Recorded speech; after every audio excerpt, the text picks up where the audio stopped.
रुकिए, बस एक पल के लिए। अभी जो आप कर रहे थे वो रोकिए और मेरी बात सुनिए, क्योंकि जो मैं आज आपसे शेयर करने जा रहा हूं वो शायद आपने कभी किसी से नहीं सुना होगा। आज रात जब सब सो जाएं और आप अपने कमरे में बिल्कुल अकेले हों, तो एक काम कीजिए, छत की तरफ देखिए और खुद से एक सवाल पूछिए। वो इंसान जिसके लिए मैंने सब कुछ छोड़ दिया था, जिसके बिना मुझे लगता था जिंदगी अधूरी है, आज मैं उससे इतना दूर क्यों हूं? ये सवाल लाखों लोगों के दिलों में है। कुछ जोर से पूछते हैं, कुछ चुपचाप अंदर ही अंदर घुटते रहते हैं, लेकिन जवाब किसी को नहीं मिलता। क्यों? क्योंकि जवाब वहां नहीं है जहां हम देखते हैं। हम थेरेपिस्ट के पास जाते हैं, हम दोस्तों से बात करते हैं, हम खुद को दोष देते हैं या सामने वाले को, लेकिन असली जवाब वो हजारों साल पहले लिखा जा चुका है। आज मैं आपको वही जवाब देने जा रहा हूं। सोचिए एक पल के लिए, इस दुनिया में आज 8 अरब इंसान हैं। हर देश में करोड़ों लोग हैं, हर शहर में लाखों, हर गली में सैकड़ों। फिर भी आपकी जिंदगी में वही एक खास इंसान क्यों आया? उसी से नजरें क्यों मिली? उसी की आवाज आपको अच्छी क्यों लगी? उसी के साथ आपने 7 फेरे क्यों लिए? क्या यह सिर्फ इत्तेफाक था? नहीं, इत्तेफाक सिर्फ वो लोग मानते हैं जिन्होंने अभी तक जिंदगी की गहराई नहीं देखी।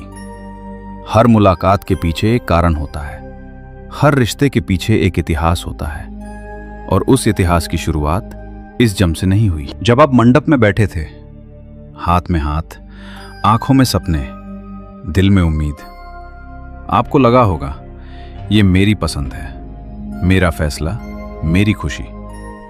लेकिन अगर मैं आपसे एक कड़वी बात कहूं, वो फैसला आपका था ही नहीं। जिसे आप मेरी मर्जी समझ रहे थे, वो एक पहले से लिखी हुई कहानी थी, एक ऐसी पटकथा जो आपके इस जन्म से भी पहले लिखी जा चुकी थी।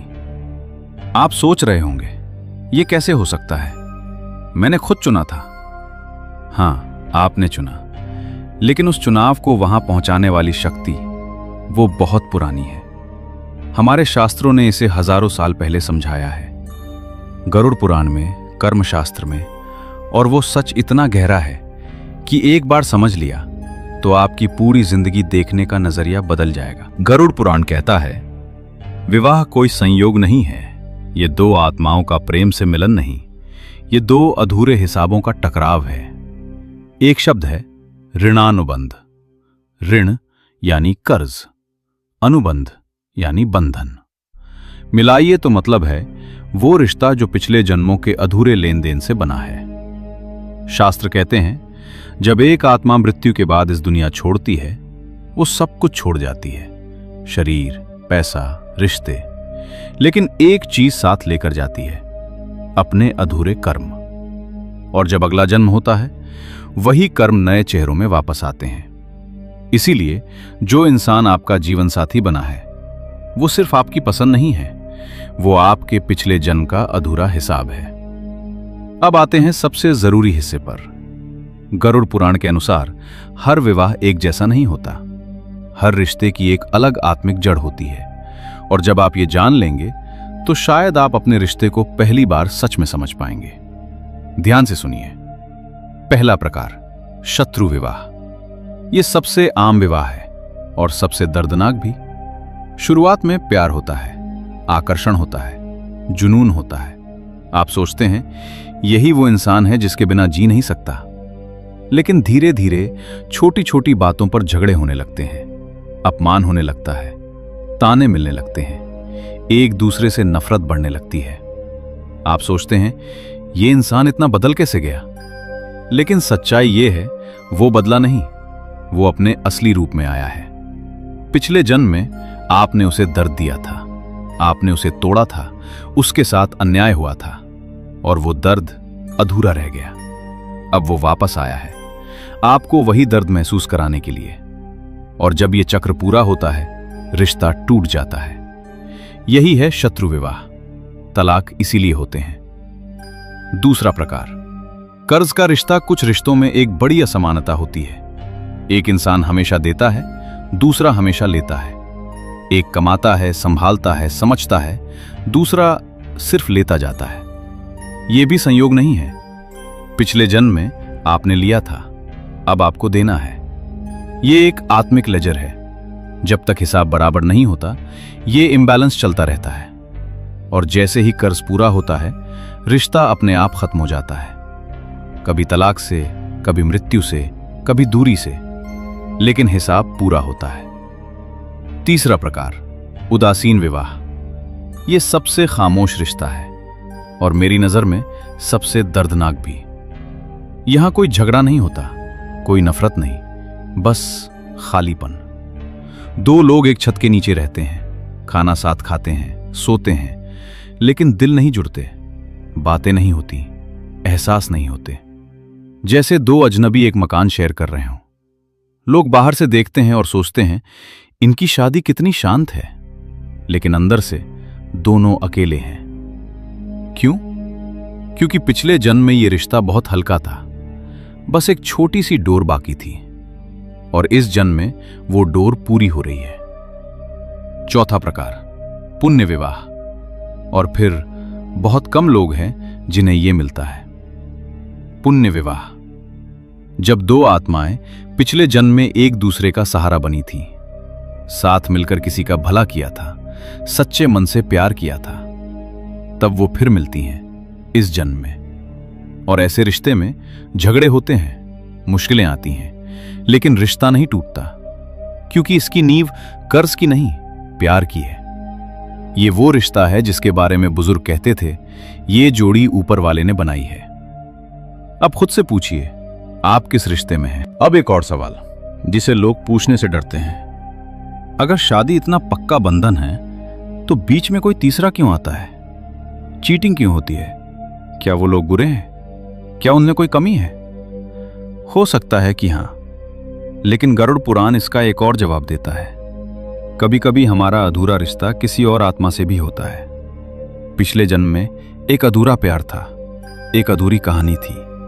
वो आत्मा भी वापस आती है, और जब वो मिलती है, एक अजीब सा अनजाना सा खिंचाव महसूस होता है। लोग उसे प्यार समझ लेते हैं, लेकिन सच्चाई ये है, ये प्रेम नहीं, ये अधूरा कर्म है। और जब आप उस कर्म को समझते हैं तो उसकी शक्ति कमजोर पड़ जाती है।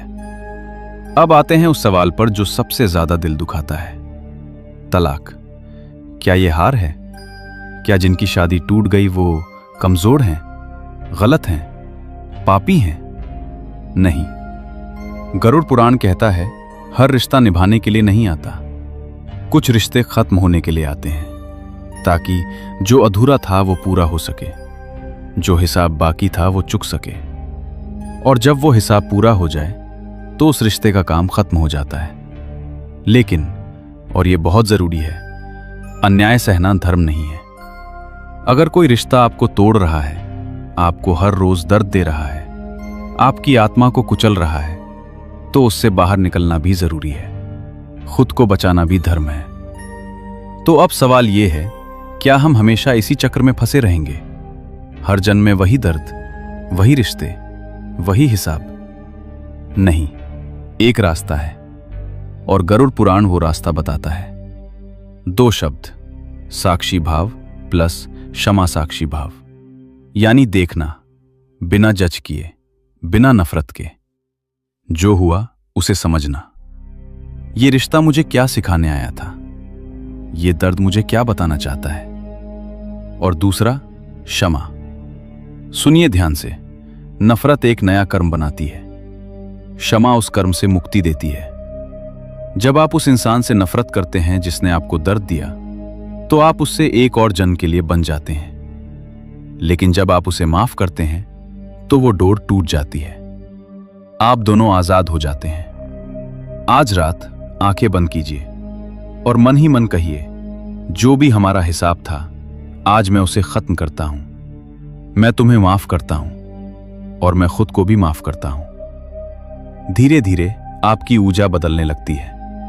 अगर आप यहां तक आए हैं तो शायद ये वीडियो सिर्फ वीडियो नहीं थी। शायद इसने आपके किसी दर्द को छुआ, किसी सवाल का जवाब दिया। तो मैं आपसे एक आखिरी बात कहना चाहता हूं। हर रिश्ता निभाने के लिए नहीं आता, कुछ रिश्ते सिखाने के लिए आते हैं। अगर आपकी शादी टूट गई है तो खुद को दोष मत दीजिए। हो सकता है आपने एक पुराना कर्ज चुका दिया हो, एक पुरानी कहानी को अंजाम दे दिया हो, और अब आप एक नई शुरुआत के लिए तैयार हैं। जिस इंसान ने आपको दर्द दिया उसे आज मन ही मन माफ कर दीजिए, क्योंकि जिसे आप पकड़ कर बैठे हैं उसी के साथ आप भी बंधे हैं। उसे आजाद कीजिए और खुद भी आजाद हो जाइए। कमेंट में बताइए, क्या तलाक किस्मत है या कर्म? और अगर यह वीडियो आपके दिल को छू गई तो इसे उस एक इंसान के पास जरूर भेजिए जिसे इसकी सबसे ज्यादा जरूरत है। नारायण नारायण।